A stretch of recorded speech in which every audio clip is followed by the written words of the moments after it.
Turning now to the Democratic race ahead of Tuesday's primaries. CBS News Battleground Tracker polls show a lopsided lead for Hillary Clinton in New Jersey. She has 61% to Bernie Sanders at 34%. In California, there is a much closer race. Bernie Sanders has closed the gap and is now only 2 points down, with Clinton at 49% and Sanders at 47%.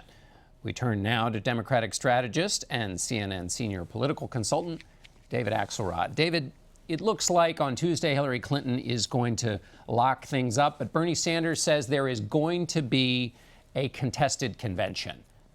Explain how those two things can happen and what that means. Yeah, I think we need a little reality check here. The fact is she needs about 60 delegates to clinch the nomination. There are 781 at stake in the next few days.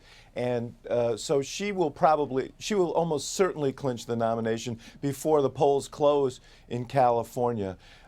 She will have led the primary season in delegates by pledged delegates, elected delegates by about 300 delegates or more, and the popular vote by 3 million. And now Bernie Sanders is in the ironic position of turning to these super delegates, these party officials, the party elite, to overturn the verdict of voters. And I think that that's a very awkward position to be if you're trying to lead a political revolution.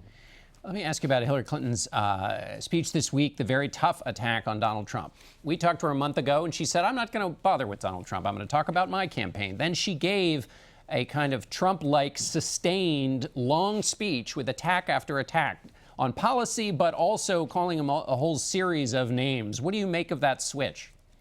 Well, I thought it was imprudent when she made the first comment, because obviously you can't deal with Donald Trump by ignoring him. He insists that you not ignore him.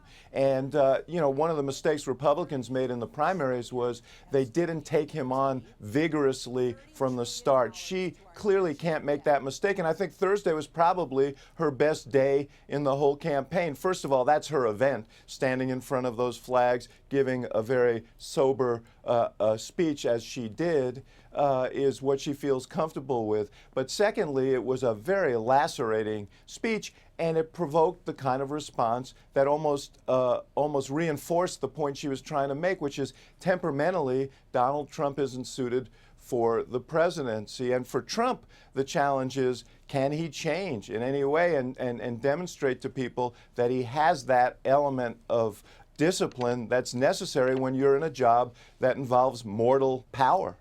She also suggests that Donald Trump likes to throw up shiny objects when he doesn't want to talk about something else. But she's obviously got something she doesn't want to talk about, that Inspector General's report, the bad reviews she's gotten in terms of the answers to the Inspector General's report. So should we read anything into that this was her own shiny object?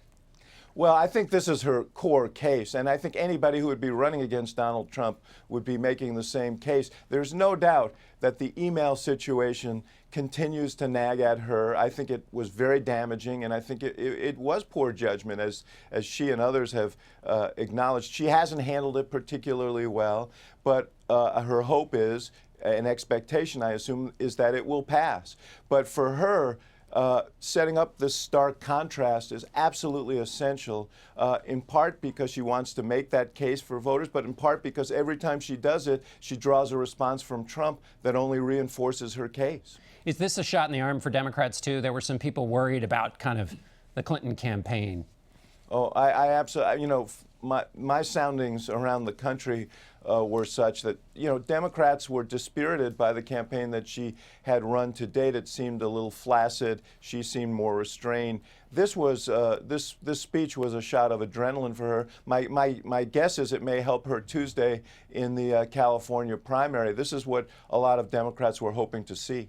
All right, David Axelrod, thanks so much for being Good to see you, with John. us. And we'll be right back with our panel.